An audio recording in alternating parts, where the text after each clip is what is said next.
Hello friends, मेरा नाम है सूरज और आप सभी का स्वागत है हमारे यूट्यूब चैनल पर। अगर आप चैनल पर नए हैं तो चैनल को सब्सक्राइब कर लीजिए और घंटे का भी निशान दबा दीजिए ताकि आपको मेरे वीडियो का नोटिफिकेशन सबसे पहले मिल सके। तो चलिए आज का टॉपिक शुरू करते हैं। जैसा कि हम लोग सब जानते हैं कि आजकल का जो दौर चल पड़ा है वो कॉम्पिटिटिव एग्ज़ाम्स का ज़माना आ चुका है ना। तो ऐसे में क्या हो गया है कि जितने भी बच्चे पढ़ाई कर रहे हैं वो अपना अच्छा से अच्छा करियर बनाना चाहते हैं और लाइफ को बहुत ही अच्छे ढंग से जीना चाहते हैं। तो उसके लिए क्या है कि हमें कोई एक पर्टिकुलर फील्ड में एक बेहतर करियर ऑप्शन की ज़रूरत है। उसके लिए हमें क्या करना पड़ेगा, उस पर्टिकुलर फील्ड में जो एंट्रेंस एग्ज़ाम होता है उसे हमें क्रैक करना पड़ेगा। उसको क्रैक करने के लिए कुछ एक टिप्स जो मैंने खुद के अनुभव से और अपने सीनियर से और अपने टीचरों वगैरह से हेल्प के लेकर के जनरेट किया है, वो मैं चाहता हूँ कि आप तक पहुंचाऊं ताकि आप लोगों को भी आपके ड्रीम्स को पूरा करने में उन टिप्स से हेल्प मिले। तो चलिए शुरू करते हैं। टिप्स नंबर 1, जैसे कोई अगर स्टूडेंट है तो उसको अगर एग्ज़ाम क्रैक करना है, मैं एंट्रेंस एग्ज़ाम की बात कर रहा हूँ, अगर उसे कोई एंट्रेंस एग्ज़ाम क्रैक करना है तो सबसे पहला टिप जो मेरी तरफ से है वो ये है कि आप अपने आप को पहले मेंटली प्रिपेयर कीजिए कि हाँ, मुझे वो एग्ज़ाम क्रैक करना ही है एट एनी कॉस्ट। मतलब ऐसा नहीं है कि मैंने बस मन में सोच लिया है कि हाँ, मुझे वो एग्ज़ाम देना है और मैं पढ़ाई करे जा रहा हूँ और गधों की तरह लगे जा रहा हूँ उसमें, तो उससे नहीं होने वाला है। उससे वैसे एग्ज़ाम क्रैक नहीं होता है। आपको फुल डिटरमाइंड होना पड़ेगा, फुल डेडिकेशन के साथ उसमें लगना होगा और उसके लिए आपको अपने आप को मेंटली स्ट्रॉन्ग बनाना पड़ेगा। जब तक आप मेंटली स्ट्रॉन्ग नहीं होंगे आप उस चीज़ को अचीव नहीं कर पाएंगे। क्यों? क्योंकि आप काम ही नहीं कर पाएंगे, आप उस हिसाब से उसमें लग ही नहीं पाएंगे। और जब तक पूरी दिल से और पूरी मन से अगर आप उस चीज़ में नहीं लगेंगे तब तक वो चीज़ अचीव कर पाना असंभव है। इसलिए सबसे पहला जो टिप है वो ये है कि आप अपने आप को मेंटली प्रिपेयर करें उस चीज़ के लिए, अपने आप को रेडी करें कि हाँ, मुझे ये एग्ज़ाम की पढ़ाई करनी है, इस एग्ज़ाम को क्रैक करना है और इस फील्ड में जा कर के मुझे अपना करियर अच्छा करना है। सेकेंड, सबसे पहले वो जो एग्ज़ाम है, जो कॉम्पिटिटिव एग्ज़ाम है जिसे कि मुझे क्रैक करना है, उसका हमें सिलेबस पता होना चाहिए। अगर जब तक आपको सिलेबस पता नहीं है ना, तब तक आपको समझ में ही नहीं आएगा कि पढ़ना क्या है और क्या नहीं पढ़ना है, मतलब क्या पढ़ना है और क्या छोड़ना है। हमारे एग्ज़ाम की रिक्वायरमेंट क्या है, ये क्वेश्चंस कहाँ से आते हैं। तो एक जो दायरा होता है ना, एक जो लिमिट होती है कि यार इतने से लिमिट से ही, मतलब इतने भर हमें रहना है, इससे बाहर हमें नहीं जाना है। तो आपको सबसे पहले सिलेबस को अपने लिए अवेलेबल बनाना चाहिए। अब कुछ लोग पूछेंगे यार सिलेबस कहाँ से मिलेगा, तो आप इंटरनेट से आप डाउनलोड कर सकते हैं, एज ए PDF आप डाउनलोड कर सकते हैं या फिर आप उसको प्रिंट आउट करवा करके अपने पास रख भी सकते हैं। और during whole the journey of the preparation आपको उस सिलेबस बुकलेट को अपने पास रखना है। 5-7 पेज की वो बुकलेट होगी, ज़्यादा से ज़्यादा 10 पेज की हो सकती है। अगर बड़े एग्जाम्स की आप तैयारी कर रहे हैं और सिलेबस अगर ज़्यादा है तो 10 से 15 पेज का वो बुकलेट हो सकता है। उसको 24 आवर्स अपने पास रखना है और केवल उसको पास ही नहीं रखना है, कोशिश ये करना है कि दिन भर में एक बार 15 से 20 मिनट का टाइम निकाल करके उसे डेली का डेली पढ़ते भी जाना है, ताकि हमें पता चले कि जो हम पढ़ रहे हैं वो उस सिलेबस से मैच कर रहा है या नहीं। ठीक है। और सबसे इम्पॉर्टेंट बात, स्टिक टू द सिलेबस। आपको सिलेबस से ही जुड़ा हुआ रहना है, उससे ज़्यादा और बाद बाकी आपको कुछ भी नहीं पढ़ना है। तो सिलेबस का होना अपने पास बहुत ही ज़्यादा कंपलसरी है। Third, last 10 to 15 year questions, इस पे हमें फोकस करना है। वैसे मुझे अगर किसी एग्ज़ाम की तैयारी करनी है तो उस एग्ज़ाम में जो पिछले 10-15 साल के क्वेश्चंस पूछ लिए गए हैं उस पे हमें ध्यान देना है, उसे पढ़ना है।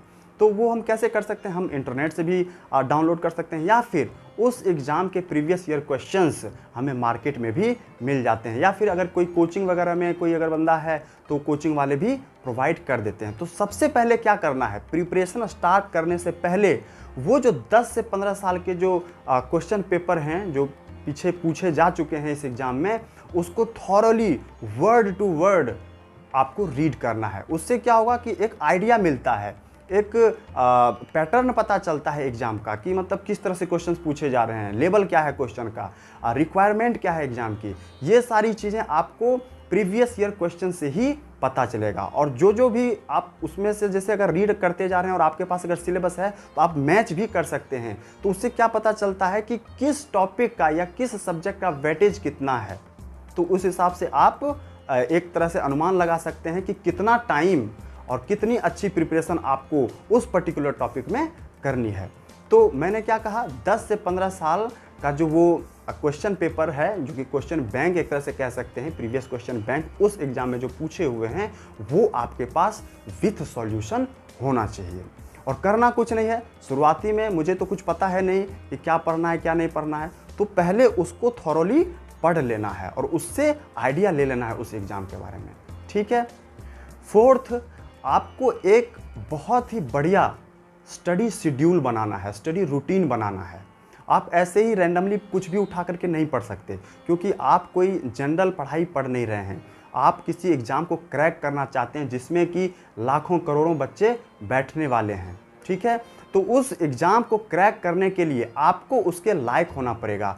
और कोई भी कॉम्पिटिटिव एग्ज़ाम आपको सेलेक्ट करने के लिए एग्ज़ाम नहीं लेता है, वो आपको छांटने के लिए एग्ज़ाम लेता है।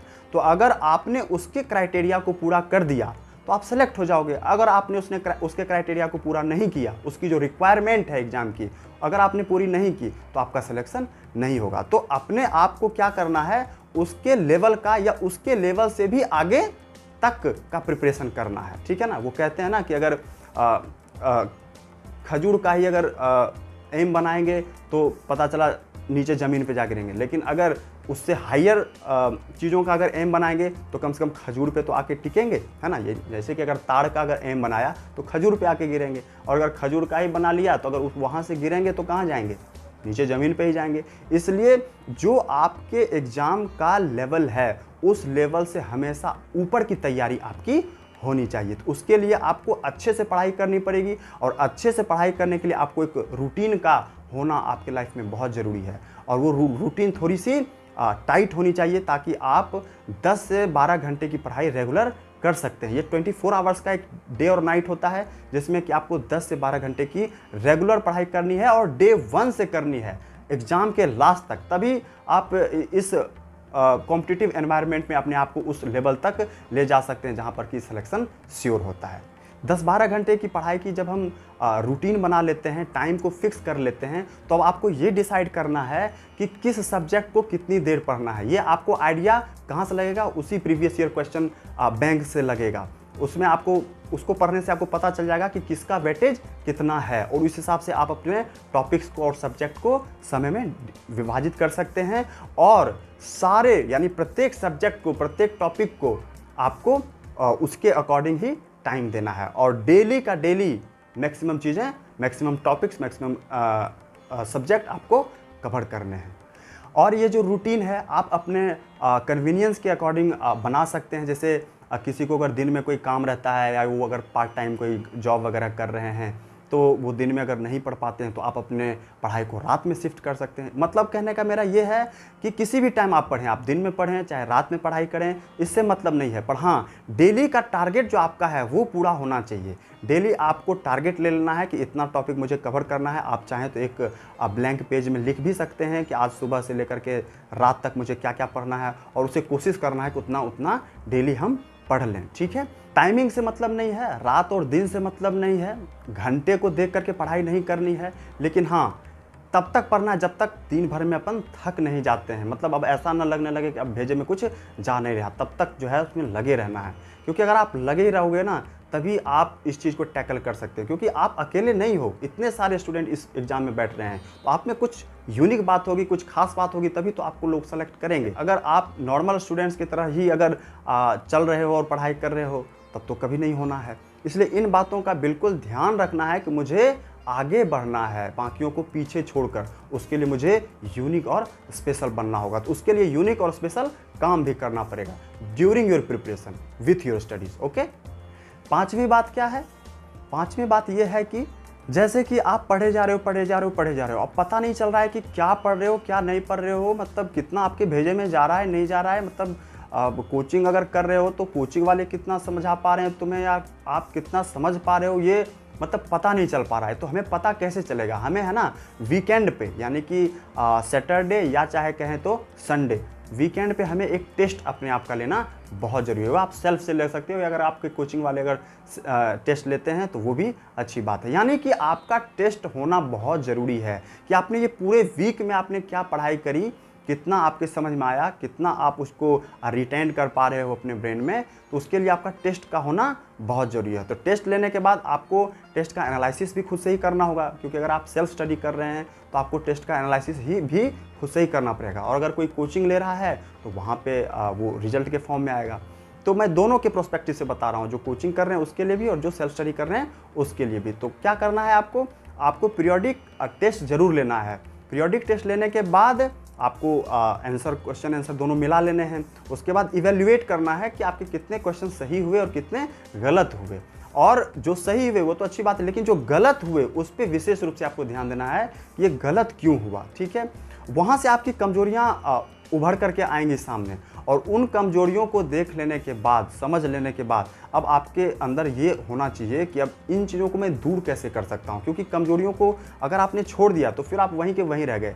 आपको उन वीकनेस को दूर करना है, उन कमजोरियों को हटाना है और फिर उसमें कॉन्फिडेंस लाना है उस टॉपिक में। तो उसके लिए क्या करना पड़ेगा, कैसे वो क्वेश्चन गलत हुआ, कॉन्सेप्चुअल अगर एरर है तो वो लिख लेंगे, अगर सिली मिस्टेक हुआ है तो वो लिख लेंगे।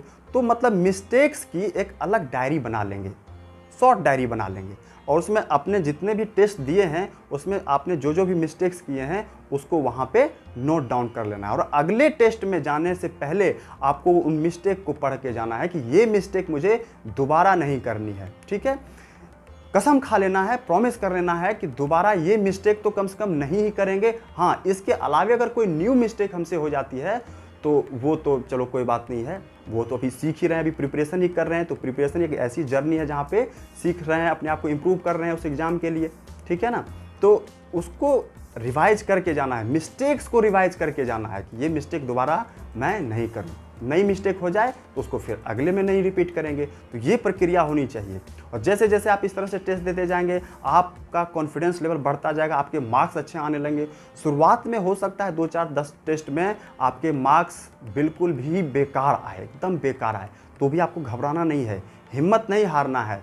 क्या करना है, अपने आप में रेगुलर इम्प्रूवमेंट लाना है, अपने मिस्टेक्स को देखना है, उसको करेक्ट करने की कोशिश करना है, सिली मिस्टेक्स को कम करना है, और जो जिस तरह की भी मिस्टेक हो रही है उस पे आपको लगाम लगाना है। तो फाइनली ऐसा करते करते साल 2 साल के अंदर आप बिल्कुल एक्सपर्ट हो जाएंगे कि अब नेग्लिजिबल मिस्टेक हो रहा है। बस यही तो चाहिए एग्जाम में, और क्या चाहिए, टाइमिंग का खेल है और एक्यूरेसी का खेल है। टाइमिंग और एक्यूरेसी, ये 2 चीज़ अगर किसी स्टूडेंट ने बढ़िया कर लिया तो वो किसी भी एग्ज़ाम में, जिस एग्ज़ाम में वो बैठ रहा है, वो किसी भी एग्ज़ाम को क्रैक कर सकता है।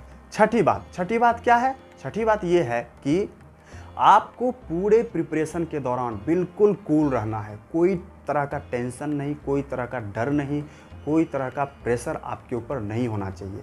आपको ये सोच करके पढ़ाई करनी है कि मैं सीख रहा हूँ और सीखने में मैं अपने आप में इम्प्रूवमेंट लाऊंगा और अपने आप को उस लायक बनाऊंगा जो कि हमारा एग्ज़ाम खोज रहा है।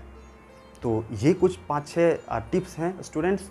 अगर आपने इसको फॉलो किया तो आप ज़रूर अच्छे मार्क्स के साथ किसी भी एंट्रेंस एग्ज़ाम को क्रैक कर सकते हैं और आपकी रैंक बहुत ही ज़बरदस्त आएगी। होप आपको ये टिप्स समझ में आ गई होंगी। अगर आपको हमारे वीडियोस यूजफुल लगते हैं और अच्छे लगते हैं तो चैनल को सब्सक्राइब कर लीजिए, घंटे का निशान दबा दीजिए और ऑल सेलेक्ट कर लीजिए, ताकि आपको इसी प्रकार के मोटिवेशनल टिप्स एंड ट्रिक्स वाले, पढ़ाई से रिलेटेड और जीवन से रिलेटेड वीडियोज़ आप तक टाइमली नोटिफिकेशन के रूप में पहुंचता रहे। तो चलिए आज के लिए इतना ही, मिलते हैं अगले वीडियो में।